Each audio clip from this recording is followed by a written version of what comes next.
Hi guys, welcome back to our Astor Street infill project. I got a special guy on site with us today. Let's say hi to Jim Medinger from Medinger Design Studios. This is the architect who put together this fabulous project behind us.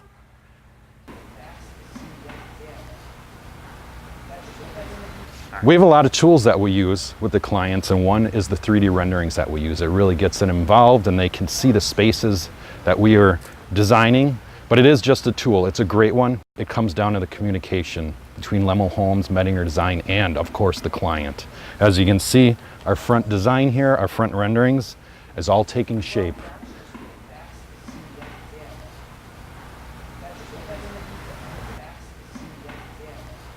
On this infill lot, if we remember back to some of the original videos, it's a very narrow lot of 30 feet and the house is approximately 25 feet wide by 70 feet long. So we had to definitely work with some of the spaces to bring some more of the family spaces to the back of the house, and then we brought some more of the other functional spaces. This is the library, and we brought that to the front of the house so you could keep more of the public versus the private spaces separated. And they all flow together. Here we have an elevator shaft that, if money affords on a project, we're installing this elevator that goes from the lower level all the way up to the upper floors. It will help the clients, the owner, bring groceries from their parking garage up to the first floor, or if all the way from the basement, they can go all the way up to their bedrooms, the master suite up on the upper floor, and just ease of access instead of having to go up and down the steps all the time. Throughout the process, towards the end of the design process, we will actually get into picking all the plumbing fixtures for the project, or even cabinet handles, that'll go on all the cabinets. And we really want to tie those cabinet handles, tie in those plumbing fixtures or a toilet into the overall contemporary design. Here we are in the kitchen area and also the dining and living room area. And as we discussed before, we were going to move all the private spaces towards the backyard. So we moved all the kitchen, the dining, and family spaces towards the backyard where there could be a nice deck and landscaping and grilling area. In the overall design, because this is a slot infill project, you don't get a lot of windows on the sides of the building. So we want to have as much daylight on the back and the front and even the roof of the building, whether it's skylights and a lot of patio doors.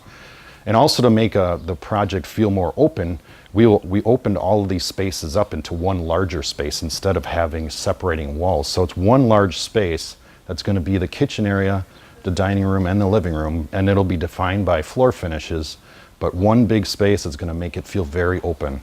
Including, we have a skylight hole that goes all the way up to the roof area that has skylights at the top that brings natural light all the way down 2 stories into this kitchen space to, again, make it feel larger, more open, and more inviting.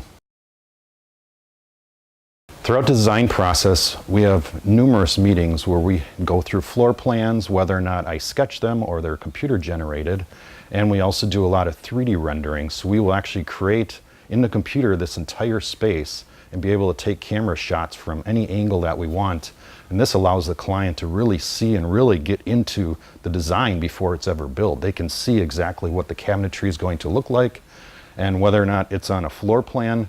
One of my favorite tools is actually sketch paper. So we'll take a roll of sketch, lay out the drawings, go over the top of it. If the client doesn't really like the layout of the kitchen, whether or not the refrigerator wants to go in one spot, we'll take that sketch paper, sketch up 2, 3, 4, 5 ideas, real time, right in front of them on a table, and we can leave that meeting, all of us interacting with it, and have a decision made. After the design process is finished with a client, there's still quite a few things to do on our end, which is coming up with the structure of the building and detailing all the little connections that go into a structure. This type of contemporary design, it's very helpful in my world that I have commercial experience on detailing commercial details, whether it's flashings or certain types of windows or steel I-beams or steel structure. And that all went into this project in order to make it fit in between and the length of the structure and the width of the full span of the width of the structure. That entire span of that wall is a fire rated wall because our buildings are so close outside that we need to protect that house from this house in case there was ever a fire. So it'll block any fire that starts on either side and protect each structure.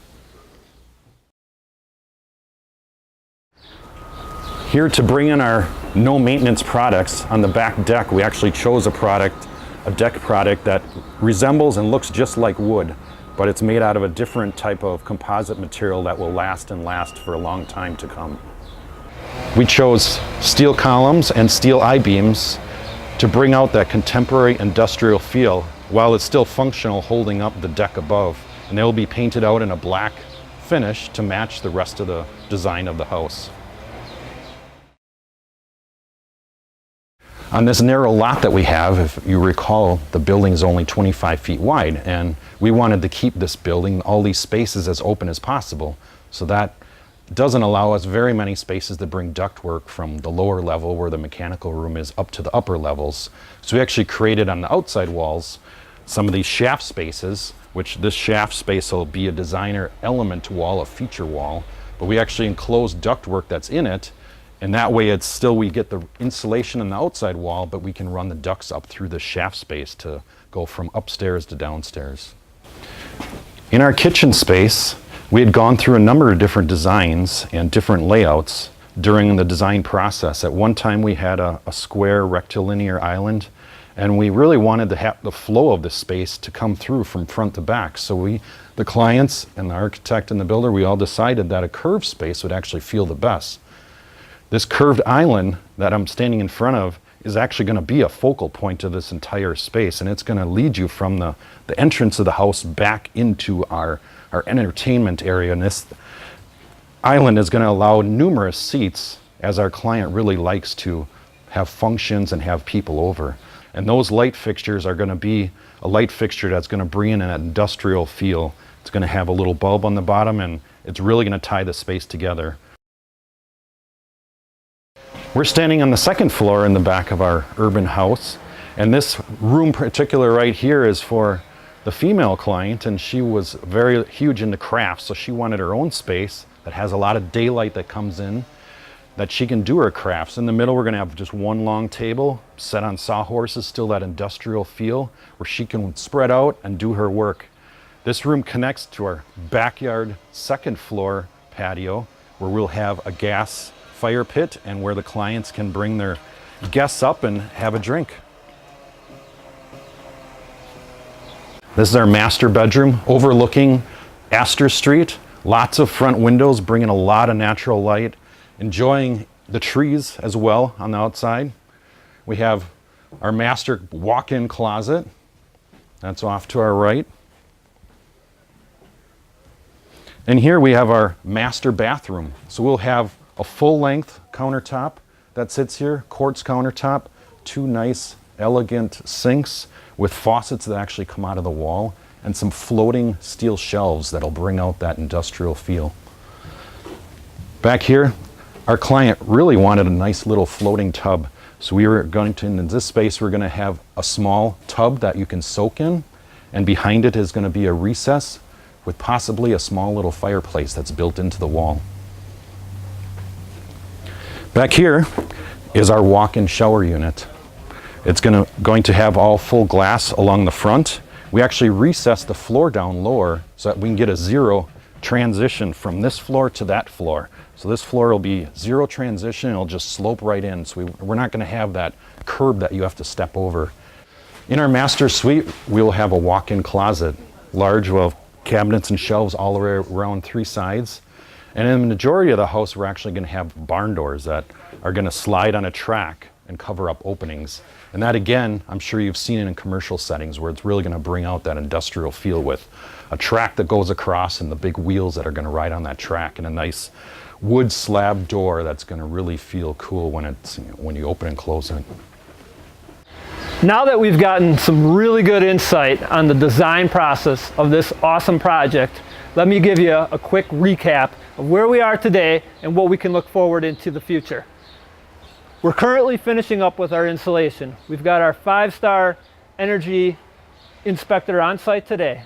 Shortly we will have all of our drywall delivered and ready for the drywallers to hang, tape, and mud.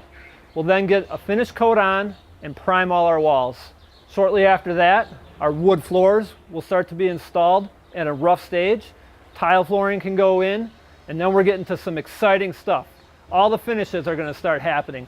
All the selections that the owners have worked diligently with Jim on, picking out, making sure the colors match and everything's going to work out to give them the wow factor as they walk through that front door, are going to start coming together.